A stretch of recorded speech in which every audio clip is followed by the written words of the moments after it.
સુધી તમે માણસનું અપહરણ થતા જોયું હશે અને સાંભળ્યું પણ હશે, પરંતુ શ્વાનનું અપહરણ થાય તેવું સાંભળ્યું છે? જવાબ હશે ના. પરંતુ અમદાવાદમાં બની છે એક એવી ઘટના જેમાં શહેરના પોશ વિસ્તાર ગણાતા સોલામાં થયું છે શ્વાનનું અપહરણ. અને અપહરણના કલાકો બાદ અપહરણકર્તાને આવી ગયું ભાન. અને પછી શું થયું તે પણ છે જાણવા જેવી રસપ્રદ બાબત. ચાલુ જોઈએ.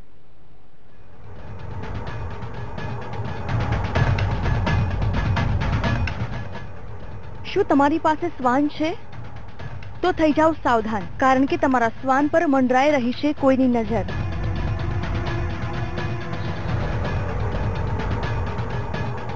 આપનું શ્વાન નથી સેફ, કારણ કે શ્વાનના થઈ રહ્યા છે અપહરણ.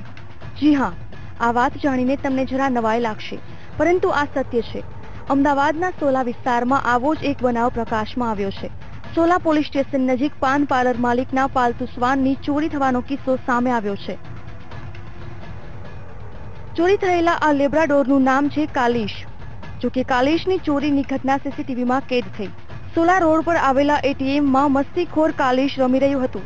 કાલિશ એસીની ઠંડી હવાની મજા માણી રહ્યું છે. સીસીટીવી ફૂટેજમાં આપ જોઈ રહ્યા છો તેમ એટીએમ મશીનમાં કેટલાક શખ્સો રૂપિયા ઉપાડી રહ્યા છે. તેમાંનો એક શખ્સ શ્વાન સાથે મસ્તી કરે છે અને બાદમાં કાલિશ સાથે બહાર નીકળે છે. વ્હાઇટ શર્ટ પહેરેલો આ શખ્સ થોડીવાર કાલિશ સાથે મસ્તી કરે છે અને લોકોની નજર ચૂકવીને કાલિશને લઈને ફરાર થઈ જાય છે.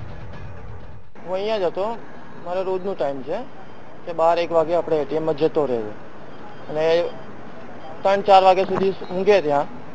3-4 વાગ્યા સુધી 4 વાગે અમે જમાડવા માટે એને લઈ આવીએ.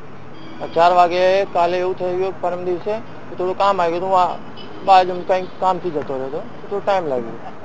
મને 5:30 વાગે અચાનક યાદ આવ્યું કે ડોગને લાવો છે આપણે. કાલિશ નામ છે, કાલિશને લાવો છે. એને હું લેવા ગયો, એ હતો જ નહીં. કાલિશ દરરોજ એટીએમ શોપમાં ઠંડકમાં જઈને આરામ કરતો હોય છે. જોકે કાલિશનો જમવાનો સમય થતા તેના માલિક જીતુભાઈ તેને લેવા એટીએમ શોપમાં આવે છે. જોકે કાલિશ ત્યાં ન મળતા તે આમ તેમ શોધે છે, પરંતુ કાલિશ ન મળતા શ્વાન માલિકે નજીકમાં આવેલા પોલીસ સ્ટેશનમાં જાણ કરી. જોકે પોલીસ દ્વારા કોઈ કાર્યવાહી હાથ ધરવામાં આવે તે પૂર્વે મોડી રાત્રે શ્વાન મળી આવ્યું હતું. કાલિશ સુરક્ષિત મળી આવતા હવે તેનો માલિક તેને બહાર કાઢતા ડરી રહ્યો છે. લગભગ અમે રાતે જમવા અહીંયા બેઠા હતા.